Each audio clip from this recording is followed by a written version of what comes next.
Oh, hello there. I was just sharpening my hatchet and looking over some fossils. I hope you enjoy this video. It is a multimodal presentation regarding the literacy practices of building and riding mountain bike trails.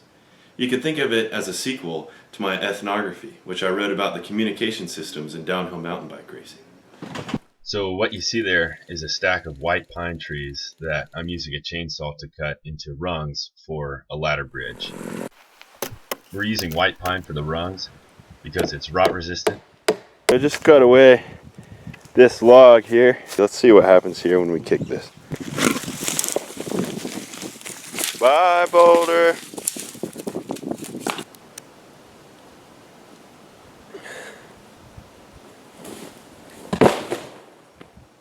Woo!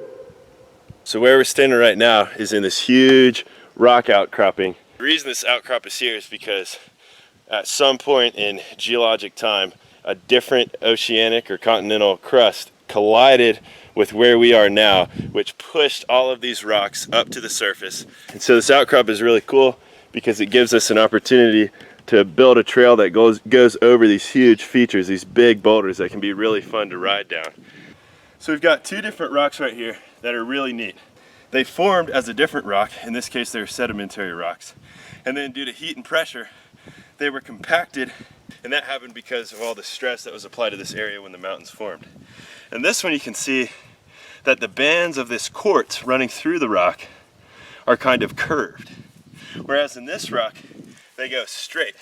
And you can see remnants of bedding from rocks called sandstone. And we can see that this rock was metamorphosed under maybe a little bit more pressure and a little bit hotter because it was enough pressure to bend these layers of quartz in the rock. And quartz is a really strong mineral, so that's hard to do.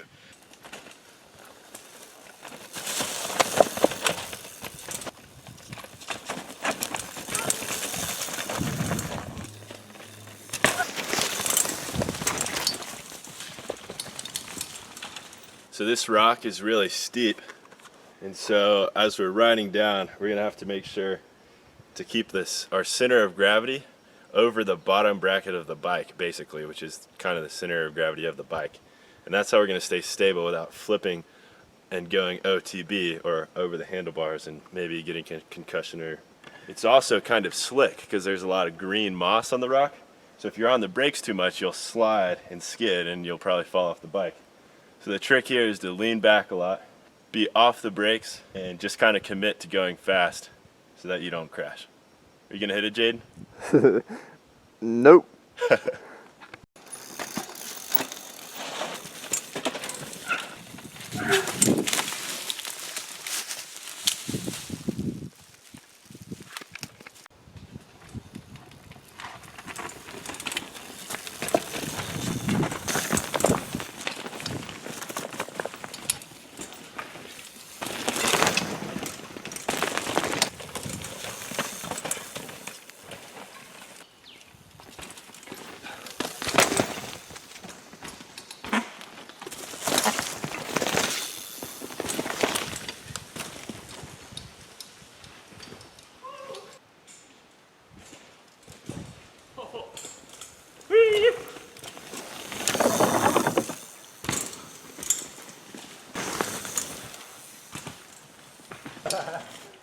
Yeah, dude.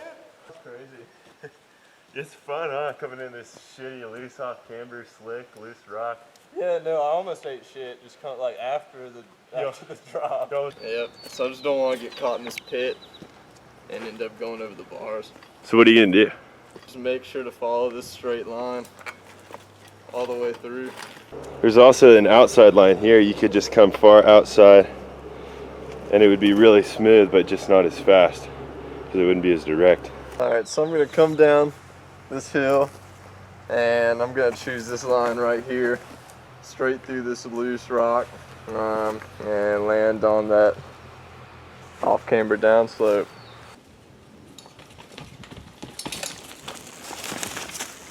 When I was riding it, I was bunny hopping from here before all the rocks and being in the air basically from here and then landing on this big slab there and then riding off it.